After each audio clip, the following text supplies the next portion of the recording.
حضرت عبداللہ بن عمر رضی اللہ تعالیٰ عنہ بیان کرتے ہیں کہ رسول اللہ صلی اللہ علیہ وسلم باہر تشریف لائے تو آپ صلی اللہ علیہ وسلم کے ہاتھوں میں 2 کتابیں تھیں۔ آپ صلی اللہ علیہ وسلم نے فرمایا، کیا تم جانتے ہو کہ یہ 2 کتابیں کیا ہیں؟ ہم نے عرض کیا، اللہ کے رسول، جب تک آپ نہ بتائیں ہم نہیں جانتے۔ تو آپ صلی اللہ علیہ وسلم نے اپنے دائیں ہاتھ والی کتاب کے بارے میں فرمایا، یہ کتاب رب العالمین کی طرف سے ہے، اس میں جنتیوں، ان کے آبا اور ان کے قبیلوں کے نام ہیں، پھر ان کے آخر پر پورا حساب کر دیا گیا ہے، لہٰذا ان میں کوئی کمی بیشی نہیں کی جا سکتی۔ پھر آپ صلی اللہ علیہ وسلم نے اپنے بائیں ہاتھ والی کتاب کے بارے میں فرمایا،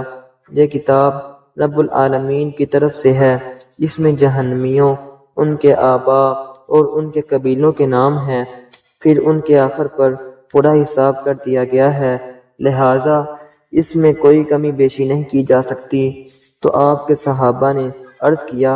اللہ کے رسول، جب فیصلہ ہو چکا ہے تو پھر عمل کس لیے کرنا ہے؟ آپ صلی اللہ علیہ وسلم نے فرمایا، میانہ روی سے درست اعمال کرتے رہو، کیونکہ جنتی شخص سے آخری عمل جنتیوں والا کرایا جائے گا، اگرچہ پہلے اس نے کیسے بھی عمل کیے ہوں، اور جہنمی سے آخری عمل جہنمیوں والا کرایا جائے گا، خواہ اس سے پہلے اس نے کیسے بھی عمل کیے ہوں۔ پھر رسول اللہ صلی اللہ علیہ وسلم نے اپنے ہاتھوں سے 2 کتابیں رکھ کر فرمایا، تمہارا رب بندوں کے معاملے سے فارغ ہو چکا، بس ایک گروہ جنت میں اور ایک گروہ جہنم میں جائے گا۔ حضرت ابو ہریرہ رضی اللہ تعالیٰ عنہ بیان کرتے ہیں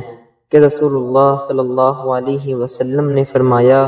جب بچہ پیدائش کے وقت چیختا ہے تو اس کا یہ چیخنا شیطان کے کچوکے کی وجہ سے ہوتا ہے۔